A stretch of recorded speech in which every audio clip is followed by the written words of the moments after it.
Olá, queridos amigos, irmãos, companheiros. É com muita alegria que nos reunimos na sala Unidos pela Doutrina Espírita, 13 de abril de 2017, para mais um Evangelho. Convido a todos os irmãos aqui presentes, encarnados e desencarnados, que possamos elevar nossos pensamentos, pedir a Deus, a Jesus, aos bons amigos, que possam nos recepcionar nessa tarde, adentrar em nossos lares, acalmar nosso coração, a nossa mente e nos dar o amparo que tanto necessitamos para juntos vencer todas as nossas dificuldades, seja ela espiritual, seja ela física, ou seja ela material. Que cada palavra de amor, cada palavra de esperança possa adentrar em nossas almas e que possamos ser um elo de paz para com todos aqueles que sofrem, para com aqueles que não conseguem ainda entender e compreender esta doutrina maravilhosa que nos faz acordar e transformar todos os nossos sentimentos que muitas vezes nos prejudicam. Que a tua luz ela possa estar presente não só aqui na sala, mas em cada cantinho do nosso lar, em cada cantinho de todos os lares deste planeta infinito, deste universo que tem muitas moradas. Que o nosso mentor Bezerra de Menezes, com a sua equipe, possa nos tratar, nos cuidar, nos dar a paz que tanto precisamos. Que esta água que deixamos na nossa mesa, ela possa ser um ponto de referência para os laboratórios da espiritualidade. Amigos amorosos que sempre vibram por nós. A cada irmão que entrar na sala, ele possa se sentir amparado, abraçado amorosamente por cada irmão aqui presente, hoje e sempre. Que assim seja, graças a Deus.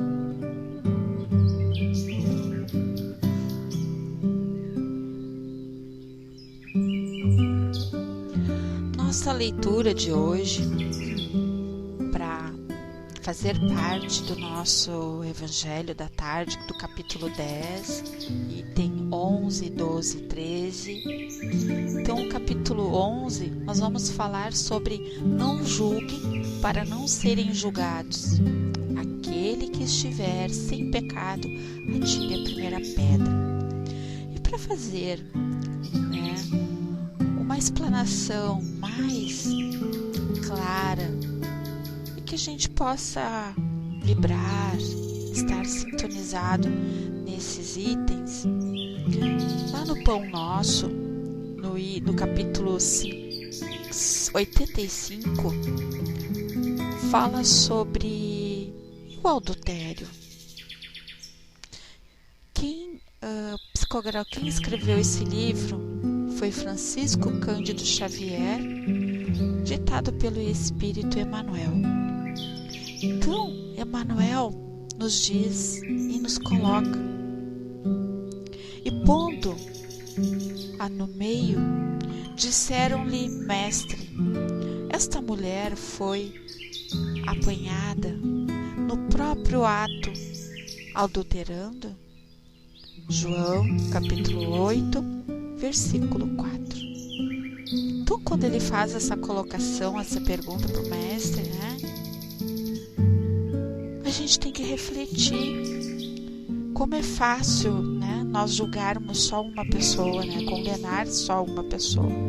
Quando acontece algo como aqui, o adultério, não foi só uma, teve que ter duas pessoas, né, para ter acontecido esse adultério.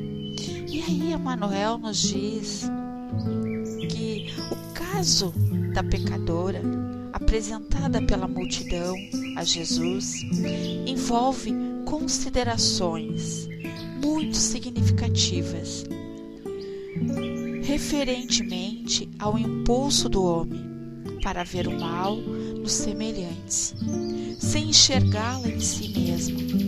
Entre as reflexões que a narrativa sugere, identificamos a do errôneo conceito de adultério unilateral. Se a infeliz for encontrada em pleno delito, onde se recolherá o adúltero que não foi trazido a julgamento pelo cuidado popular, seria ela a única responsável se existia uma chaga no organismo coletivo requisitando intervenção a fim de ser extirpada, em que furna se ocultava aquele que ajudava a fazê-la. A atitude do mestre naquela hora caracterizou-se por infinita sabedoria e inexcedível amor. Jesus não podia centralizar o peso da culpa na mulher desventurada e, deixando perceber o erro geral, indagou dos que se achavam sem pecado. O grande é espontâneo silêncio, que então se fez, constituiu resposta mais eloquente que qualquer declaração verbal. Ao lado da mulher adúltera permaneciam também os homens pervertidos que se retiraram envergonhados. O homem e a mulher surgem no mundo com tarefas específicas que se integram, contudo, num trabalho essencialmente une dentro do plano da evolução universal. No capítulo das experiências inferiores, um não cai sem o outro, porque a ambos foi concedido igual desejo de santificar. Se as mulheres desviadas da elevada missão que lhes cabe prosseguem sobre triste destaque no caminho social, é que os adúlteros continuam ausentes da hora do juízo, tanto quanto no momento da célebre sugestão de Jesus. Vejam só, Emmanuel só veio nos consolidar, nos mostrar que jamais ela iria fazer algo sozinha, sem um parceiro, né? Então, naquela época, todos condenaram a irmã por aquele ato. Todos, mas antes de condená-la, ninguém teve a humildade e o respeito de colocar o dedo na sua consciência e rever a sua conduta. Então Então Jesus, lá naquela época ainda, no primórdio, as pessoas ignorantes, né? Ele tinha que mostrar, tocar na ferida de todos, na ferida da sua consciência, que se todos fossem condenar ali aquela irmã, teria que ter uma moral muito elevada. E assim somos nós no nosso dia a dia. Semana passada nós falamos sobre o cisco e a trave no olho, né? Então é a mesma coisa. Eu quero ir lá ver os defeitos da Sil, mas não quero ver os meus. A mesma coisa, às vezes a gente está lá na casa espírita palestrando, eu vejo muito isso. E eu observo que às vezes eu tô falando algum assunto, eu vejo a fulano ou fulano cutucando do lado. Ó, essa palestra é pra ti, ó. Então é mais fácil dizer que a palestra é pra ele ou pra ela do que pra mim. Quer dizer que o fulano, ele tem muito mais erros, muito mais coisas a aprender do que eu. Então nós temos que ter esse cuidado, porque não basta a gente só ter esse conhecimento maravilhoso da doutrina espírita. A gente se reúne, a gente estuda, a gente fala, a gente vai lá, coloca mensagens divinas, sabe até levar uma palavra amorosa, mas na hora que nos reunimos para ajudar alguém, a gente vai lá e condena. Não, a Andréia não. A Andréia errou, ela não abriu a sala, não arrumou as cadeiras, ela não é digna de respeito e de confiança. Mas será que eu procurei saber por que ela chegou atrasada? O que não levou ela a arrumar as cadeiras? Será que ela não está passando por alguma dificuldade? E mesmo que ela fosse uma pessoa rebelde, não me dá o direito de tripudiar e julgar ela, e sim acolhê-la amorosamente. Ensinar ela, mostrar para ela o quanto ela é importante para aquele grupo, o quanto ela é amada por nós, porque quando a gente é amorosa com as pessoas podem até levar algum tempo, aquelas pessoas que às vezes são brutas, que não são lapidadas, né? Então nós vamos ensiná-las a se lapidar. Uma pessoa que nunca ganhou carinho, uma pessoa que nunca foi tratada com respeito, nem sabe o que é isso. Como que vai tratar o seu próximo? Claro que a gente tem que diferenciar, né, o joio do trigo. A gente sabe quem é quem, mas a gente não pode colocar todos no mesmo saco, porque ninguém é igual. E o nosso evangelho, a importância dele, que eu quero comentar com vocês. Ontem lá na Casa Espírita, eu dou aula esse ano, pro ano passado eu dei aula pro grupo do Livro dos Médiuns, e esse ano tô com o Evangelho, né? E aí, faz alguns dias que eu tenho sentido a minha amiga espiritual pedir muito que eu comentasse, ou na palestra, nos estudos, ou aqui na sala, quando nós nos referimos ao Evangelho no Lar. Então, como nós vamos falar aqui, não julguem para não serem julgados, né? Mas antes de entrar nesse tema, vocês sabem a importância dessa essa reunião de quinta-feira, que é o Evangelho no Lar?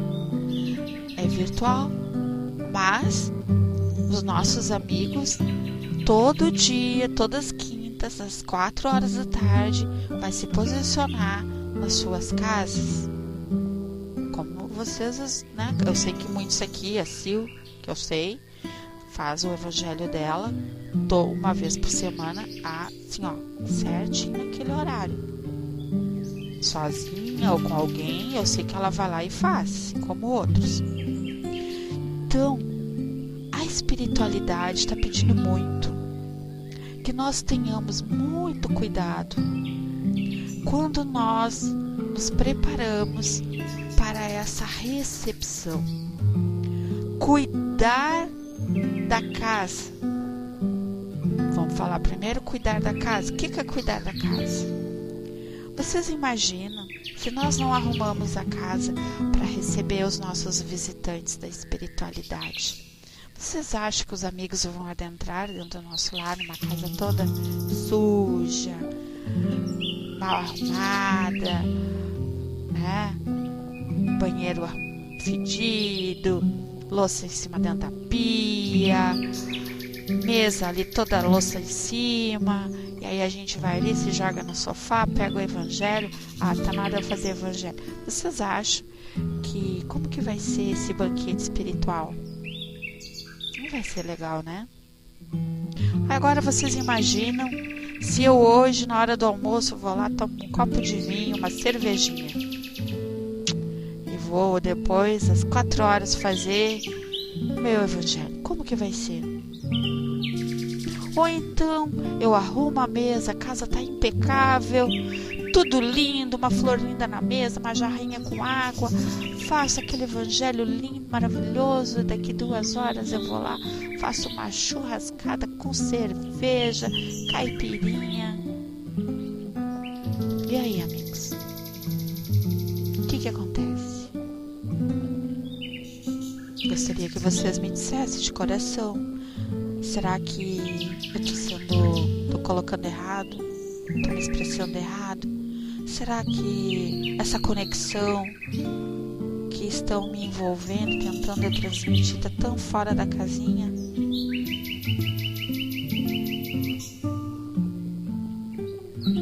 Algo não vai funcionar.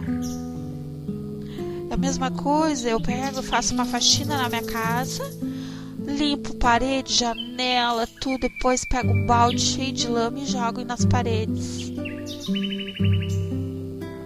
Então é a mesma coisa, eu vou lá, os amigos vêm, harmonizam o lar, me harmonizo, trato meu físico, e aí eu vou lá depois, sujo tudo de novo. Não que eu tenha que dizer, mas então não pode, é proibido nesse dia, não pode.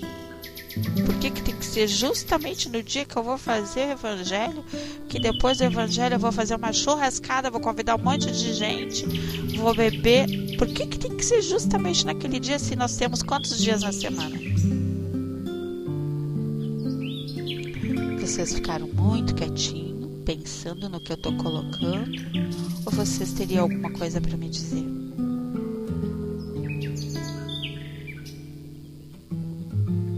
Vamos repensar com carinho sobre isso, porque os amigos, eles têm encontrado essas dificuldades. A gente vê nos nossos trabalhos mediúnicos a falta da disciplina, né? Eles falam no geral, eles não disseram quem. Mas para bom entendedor basta, isso serve para mim também. Que eu também tenho, né? Às vezes eu tenho que caprichar um pouquinho mais. E se assumir o compromisso que naquele dia, tal hora, eles vão estar ali, mas a gente, hoje eu não vou poder chegar no horário, tô lá vou dar uma saidinha. Não é assim que funciona, é um compromisso. E se eles verem que a gente não está assumindo aquele compromisso de estar ali, eles nem vêm mais. Eles têm tanto trabalho para fazer, tanto, que se eu não levo a sério, é complicado. E aí, lá no nosso evangelho, ali no nosso item 11 e 12, que fala, não julguem para não serem julgados aqueles que estiverem sem pecado.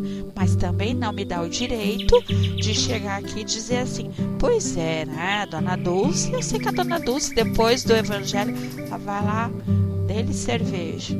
Não me dá o direito de julgar por ela fazer isso. O que eu tenho que fazer? Sutilmente, né? Um dia assim, como não quer nada, ô Dulce, vamos fazer o evangelho hoje. E mais ou menos assim, comer pelas beiradas, né? Dizer, ô Dulce, hoje nós vamos fazer jejum. Não vamos beber, não fazer. Se a gente quer ficar boa do físico, se a gente quer vencer alguns... Hoje a gente vai fazer jejum. Vamos tomar só uma sopinha, o que tu acha? Vamos fazer esse trato, eu e tu? Então tem várias formas da gente colocar, né? Para resgatar, ensinar aquela pessoa a forma que a entonação, a forma que nós colocamos, nos expressamos, para as pessoas, isso é fundamental, é muito importante.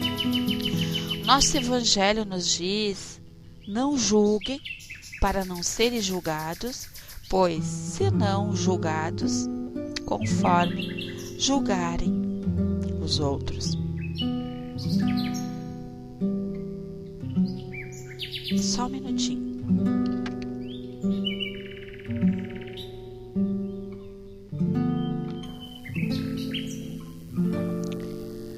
E será aplicada a vocês a mesma medida que usaram para medir os outros. Então, os escribas e fariseus levaram até Jesus uma mulher que havia sido surpreendida em adultério, fazendo com que ela ficasse em pé no meio do povo, e disseram: Mestre, essa mulher acaba de ser surpreendida em adultério. Moisés nos ordena na lei apedrejar os adúlteras. Qual é a sua opinião a respeito desse assunto? Essa é uma pergunta, né? Eles diziam isso querendo tentar Jesus, a fim de terem do que acusá-lo. Porém, Jesus, abaixando-se, começou a escrever com o seu dedo na areia, como continuasse a interrogá-lo. Ele levantou e disse: aquele dentro de vocês que estiver sem pecado, atire a primeira pedra. Imagina que nós, assim, numa situação dessa, né? Com certeza eu ficaria muito envergonhada pela minha forma de agir, né? Eu acho que passaria um filmezinho na minha cabeça. Puxa vida, eu já fiz tanta coisa errada, agora eu quero ir lá, né, condenar a fulana. Puxa vida. E principalmente quando vem alguém assim com aquela sutileza, aquela doçura, aquela pessoa que sabe colocar as palavras assim sutilmente, que nos toca, que aí a gente tem vontade de pegar e botar a viola no saco e sair. Aí eu vou contar um relato que aconteceu comigo ontem. Na hora assim eu fiquei chocada comigo, eu fiquei assim muda, né? Mas depois a gente riu muito, mas foi uma grande lição. Nas quartas-feiras eu entro às 8h na casa espírita, passo o dia. De manhã eu trabalho ali na parte social, que a gente produz pão, várias coisas, né, pra cantina. E eu fico na parte do pão, onde eu meço a massa ali, tem uma caneca que a gente tem a medida certinha pra assar o pão. E aí, a turma é grande, muitas mulheres, então é tudo dividido por grupos, né? Então, como é muitas mulheres, assim, a gente sempre tem um lado tem o seu chimarrão, o outro lado tem o nosso, pra gente não ficar toda hora, vai lá. Aí eu cheguei e disse assim: vou fazer chimarrão. Aí uma colega disse: Rô, deixa que eu faço. Tá? Como eu levo eu tenho a minha garrafa térmica, tenho a minha bomba, né? Eu já deixo lá no armário, a erva, deixo lá na geladeira. E eu não peguei nada disso. Ela disse: não, deixa que eu faço aqui, esse aqui tá. Aí quando ela terminou de fazer, eu fui começar a tomar o primeiro chimarrão. Veio uma colega e pegou a garrafa e ficou do meu lado e disse: eu vou levar pra lá o chimarrão. Aí eu olhei e disse assim: como que tu vai levar pra lá o chimarrão? Aí uma colega começou a rir e disse assim: Rô, como que tu não vai deixar? A garrafa é dela, a cuia é dela, a bomba é dela. Aí na hora eu disse: Jesus, olha que gafe. Então isso acontece muito, né? A gente vai lá e diz: isso é meu, isso me pertence, né? Como que tu vai levar pra lá? Só faltei falar assim, né? Como que tu vai brigando, né? Eu disse: mas como que tu vai levar pra lá? Se a gente vai dizer, não é. Aí ela aqui, que é dela, não quis ser indelicada, mas a outra colega disse: mas é dela, Rô, tudo é dela, ela que trouxe. Eu, Puxa vida, fiquei numa vergonha. Fiquei quieta, não disse nada, na dica, e disse, eu tenho que prestar mais atenção nas minhas colocações. Às vezes a gente se expressa mal, é minha isso, meu isso aqui, né? Pode cada grupo ter ali para ganhar tempo, pra gente não ficar, sabe? Mas a gente tem que cuidar a forma que a gente fala. Porque sabe o telefone sem fio, né, meus amados? Às vezes a gente fala uma palavrinha não com essa intenção, mas o que tá em volta já espicha, já se melindra, né? Já fala mal. Aí já tem os diz que me diz que. Então, se a gente tem essa sensibilidade de analisar e sabe com quem tu tá convivendo, a gente tem que ter esses cuidados. E aí eu pedi desculpa, pessoal, me perdoa. Olha. Aí uma desbarrou pra se sentir envergonhada porque pegou fundo nela mesma, né? E realmente me senti muito envergonhada pela forma, assim, né? Mas por que eu tô fazendo essa colocação? Porque é muito fácil a gente, às vezes, ir lá criticar, falar mal, né, de alguém, sem entender e compreender o outro. Por mais que o outro erre, não nos justifica, não nos dá o direito de pisar na cabeça do outro e fazer bullying, né? E isso hoje, assim, a gente vê, é demais, né? Então, voltando aqui ao nosso evangelho, lá no item 13, nos diz que com esses ensinamentos, né,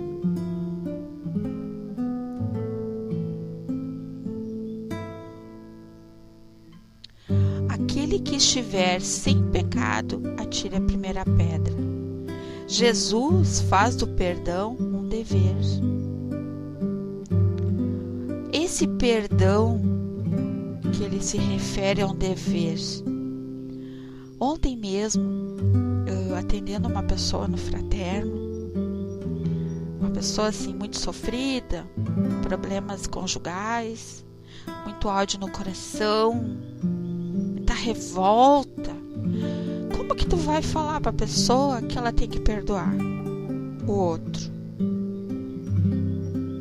É como se tivesse um cego guiando outro cego, porque aquela pessoa ainda ela não está preparada para aquele sentimento. Aí, mas como que tu vai ensinar ela que o perdão é necessário?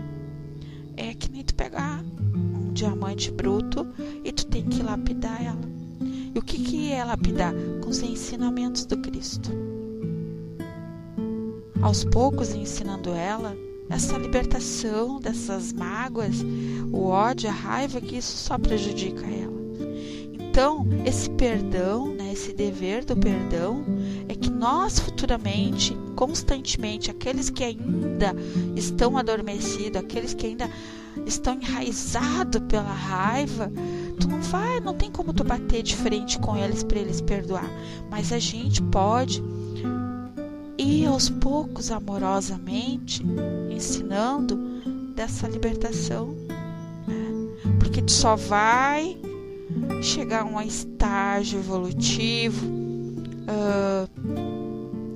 de leveza, de compreensão, sem se sentir ferido, sem se magoar, quando a gente passa a não ter ódio, ter raiva. Quando a gente passa, se alguém vem, te ofende, te magoa, e tu olha para a pessoa com paixão, porque, puxa vida, se ela está agindo assim, né, tem um motivo. A gente tem que pensar assim, eu também já fui assim, e agradeço a Deus por ter tido alguém que teve a paciência de me aceitar como eu sou, me ensinar e amorosamente conversar comigo de cantinho, né?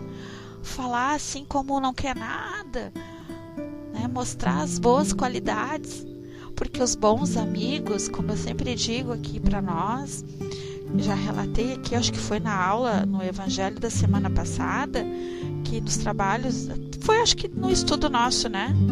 Até que alguém perguntou, a Cris perguntou assim, daí Rô, como é que termina a história? Lembra da colega? que eu disse que ela, quantos anos ficou rebelde, aí a amiga espiritual dela veio se despedir no nosso trabalho, que não ia mais ficar com ela, que ela estava muito decepcionada porque ela via que a pessoa ela não ia mudar nessa existência, ela precisava se afastar por algum tempo e que viria outro amigo espiritual para assessorar ela, ajudar ela com mais pulso. Então vejam só esses relatos como são importantes, por mais que aquela pessoa seja uma pessoa má, egoísta, vingativa, assim, olha, os bons amigos eles nunca vêm discutir, bater boca ou falar mal, vêm nos condenar, eles sempre vêm com amorosidade, nos ensinando, mostrando a nossa essência, o quanto a gente tem coisas boas adormecidas, o quanto a gente é capaz. Então, vamos julgar primeiro a nós. Se eu fui lá, feri, magoei, puxa vida, como Santo Agostinho, o que eu fiz hoje? Puxa vida, eu fui lá, briguei com o Márcio, com o Ligeirinho, nossa, botei o dedo na cara da André. Não, eu tô fora da casinha. Não, eu não posso agir assim, eles nunca fizeram isso comigo. Não, então amanhã eu vou ter que me redimir, eu vou ter que reverter essa situação. Ou eu vou lá, peço desculpa, ou eu mostro em atitudes. Mostro em atos generosos. O Márcio disse, essa é uma lição difícil, né, de assimilar e leva tempo para compreender. Leva porque quando pessoas sofridas, pessoas que passam trabalho hoje, não aceitam isso, mas aí a gente assim com aquela visão, eu digo assim, aquela visão raio-x, né, que a gente tá ali conversando com aquela irmã, aquele irmão, e a gente faz assim uma triagem mental e a gente vem assim, ó, direitinho. Se tu soubesse, irmã, o que ela fez no passado para esse irmão. Claro que aí a gente não pode falar isso para a pessoa, né? E aí é uma pontinha, né? Que nos relata para que a gente possa trabalhar aquela pessoa, né? Que ela trabalhe dentro dela. Que às vezes nós passamos por essas dificuldades, passamos pelo julgamento, passamos pela crítica, porque com certeza nós também já fomos assim e ainda continuamos agindo assim. Porque se nós fôssemos perfeitos, não merecêssemos tudo o que passamos, nós não, por que estaríamos aqui nesse planeta de provas e expiações? Não teria sentido. Então, voltando aqui, nosso Evangelho nos diz que a censura da conduta alheia pode ter dois motivos. O primeiro é reprimir o mal, e o segundo é desacreditar a pessoa cujos atos estamos criticando. No segundo caso, numa encontraremos desculpa, pois a crítica tem origem na maledicência e na maldade. Então aqui, ó, eu vejo nitidamente assim, estamos aqui reunidos, eu, a Didi, a Andréia, o Ligeirinha, a Dulce, conversando aqui, o grupo. Aí nisso chega a Xanri, o Márcio, né, o Carlos, a Márcia, o mestre. E aí a gente olha assim, ai, não gosto desse grupo. Ai, a fulana é assim, a fulana é assim, a fulana é assim. E aí? A maledicência.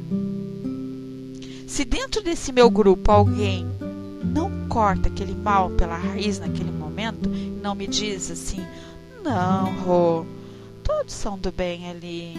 Não, gente, são pessoas maravilhosas.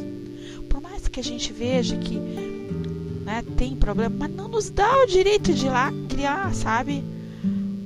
Aumentar, esticar, ficar falando mal, né?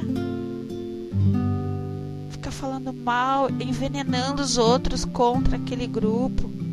E a gente vê isso muito dentro da casa espírita, dentro do trabalho, né? Onde a gente vai lá, tem que bater o ponto, conviver com outras pessoas, dentro da nossa família. Quantos irmãos não se dão? Quantos pai e filho não se dão? Porque alguém foi lá e falou alguma coisa mal do... o fulano falou isso aí de ti, pai. Pronto, já... O pai nem procurou saber se era verdade, né? Já riscou aquele filho. Quantos crimes, tragédias que estão acontecendo ultimamente. É que nem esses dias aí, vocês lembram aquela mulher que ela deu azar, que ela foi lá, pintou o cabelo de loira, e ela foi na igreja, estava com a Bíblia, saiu, foi num lugar, não sei o que ela foi fazer num lugar, e confundiram ela lá com aquela mulher que estava sequestrando as crianças. Aí eles pegaram ela, assim, torturaram, não era meia dúzia de pessoas, eram mais de 100 pessoas, arrastaram ela pelos cabelos, deram com pau e mostraram na TV isso, foi horrível. Aí depois descobriram que não era a pessoa. Agora, recentemente, na internet, anda rolando aí um aviso que anda um casal com um carro tal que sequestrando criança. Aí aconteceu a semana passada, um casal com um carro igual, vendendo linguiça, foi aí perto? Não, vendendo linguiça, né? Vendendo coisas assim, colonial. Nossa, vocês viram o que fizeram? Destruíram o carro, não mataram o cara por sorte. E não eram eles. E aí? Como é que fica aos olhos de Deus tudo isso? Tu ir lá fazer justiça com a própria mão. Imagina se aos olhos de Deus já é condenável eu falar mal do meu semelhante. Imagina tu ir lá fazer essa barbaridade. Isso não tem desculpa. Não tem. Mas eu sei que Didima, Ligeirinho, Dulce, Chanri, Márcio, Sil, né, Márcia, Mestre, Carlos, Andréia, né? Deixa eu baixar aqui. A Sandra, o Ronaldo, vai pensar diferente. Vai dizer assim: meu Deus, eu vou vibrar, eu vou fazer uma oração, vou sintonizar energias positivas para essas pessoas que só pensam em fazer justiça com as suas próprias mãos, né? Às vezes dentro do nosso lar tem alguém tão agressivo, aquele que bebe, aquele que se droga. Temos que orar, buscar força, buscar alento para o nosso eu interior, para a gente, né, vencer essas batalhas, mas não com armas, né? Armas de morte, armas que vai lá, destrói vidas. Não é esse o sentido. Isso, Sandra, tem muita mentira. A gente tem que cuidar o que compartilha, meus amados. Cuidem. Eu vejo espíritas ir lá condenar, dizer que tem que arrancar o dedo, porque alguém fez alguma coisa, matou um gato, um cachorro, periquito, papagaio. A pessoa vai lá e escreve umas coisas absurdas. Eu fico tão triste porque diz: puxa vida, tá tirando a máscara, tá mostrando realmente quem é. Porque quem busca na doutrina espírita o conhecimento e pratica, jamais vai se expor dessa forma.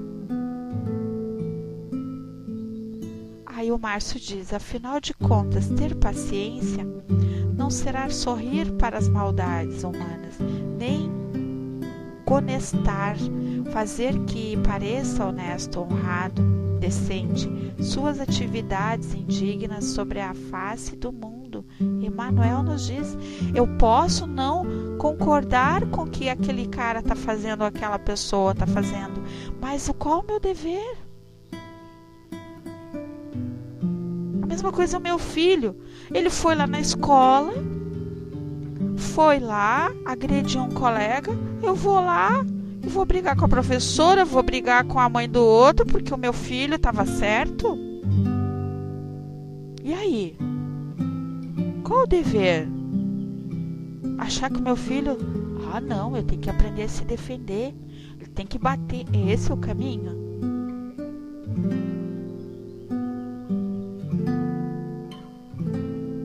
Vocês viram quantas coisas puxam uma a outra? Então, voltando aqui para encerrar, que o tempo passa rápido.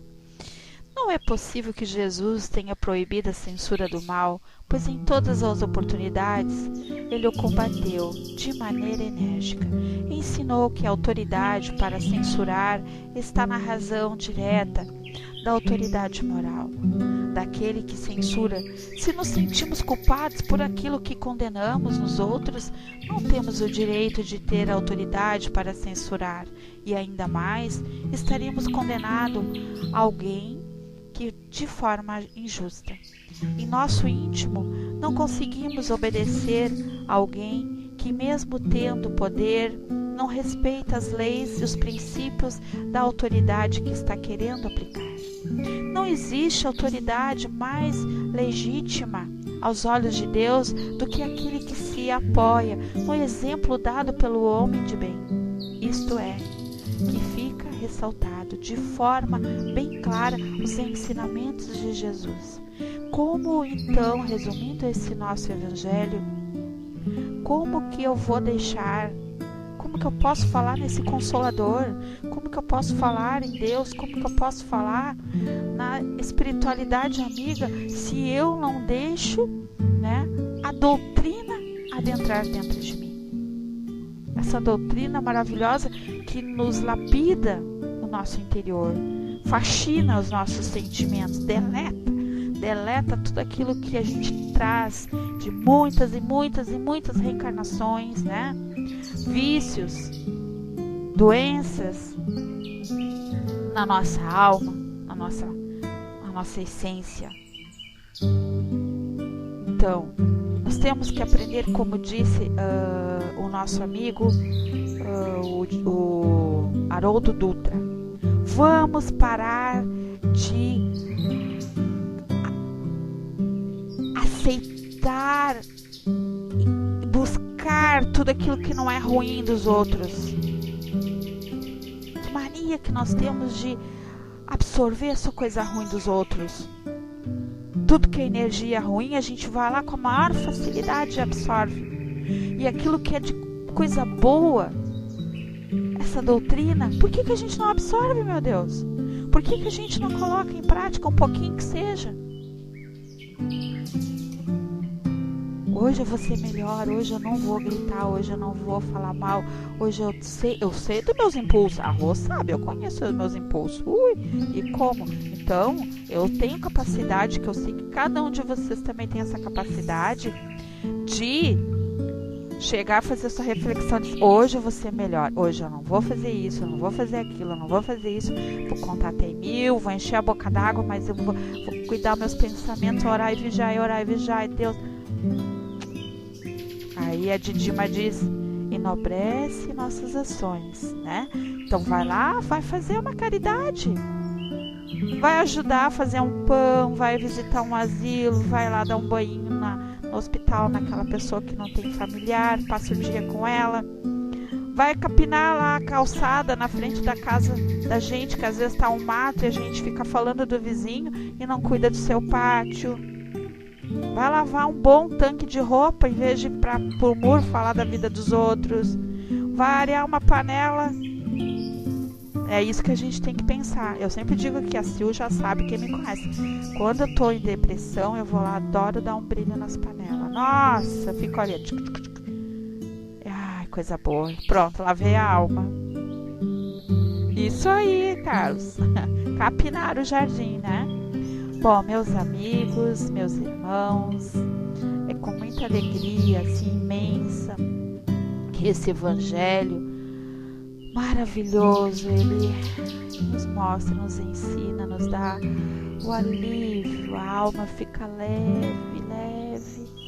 Eu sinto, assim, a presença desses amigos aqui na minha casa, eu sei que na casa de vocês trabalhando no nosso físico, cuidando cada cantinho da nossa casa, trabalhando nas paredes, recolhendo esses miasmas e fluidificando tudo aquilo que nós precisamos. Nós somos um canal, nós somos a força, nós somos a luz, nós somos o amor, nós somos a bondade, nós somos aquela flor no jardim, né?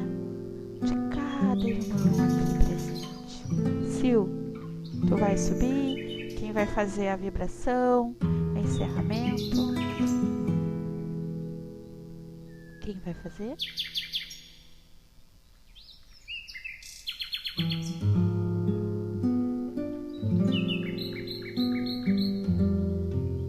Vocês estão me ouvindo? Ah, tá, tô descendo.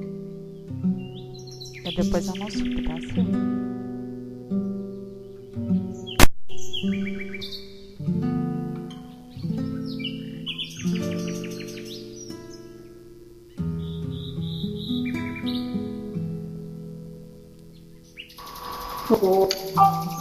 Depois desse evangelho maravilhoso que vivemos aqui nessa tarde, na companhia especial dos encarnados, que já estão conosco, vamos nesse momento passar para o momento das vibrações, esse momento tão especial, onde vamos vibrar por nós mesmos, por nossos amigos, para todos. Senhor Jesus, Mestre amado querido, onde chega ao nosso coração, forma de amor, de paz, de carinho. Envolve nessas vidas, nas maternidades, nas UTIs, nos laboratórios aguardando resultados de exames, envolve todos que estão doentes em suas casas, principalmente os que estão em depressão, esse mal do século, envolve todos os professores, todos os alunos, todas as mães, todos que estão desempregados, procurando emprego, passando por necessidades. Quem não conhece ainda esse evangelho maravilhoso, o evangelho de Jesus. Todas as casas, todas as salas de estudo espírita aqui do Pascal, entre outras. Nesse movimento de luz, venha fluidificar nossas águas, em nossos copos, em nossas garrafas, em nossos fios, trazendo do laboratório divino esse remédio que aqui na Terra não temos. E que esses fluidos possam chegar até as nossas águas como uma chuva de prata, energizando-a, fluidificando-a. Que ao tomarmos dessa água com fé, possamos sentir a diferenciada, Pai, por mais esse dia, por mais essa tarde maravilhosa aqui nessa sala, onde tivemos o Evangelho no lar. E sendo assim, encerramos esse momento com uma prece de agradecimento. Pai, bendita tarde renovadora,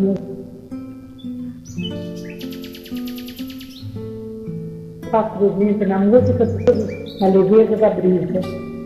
Abramos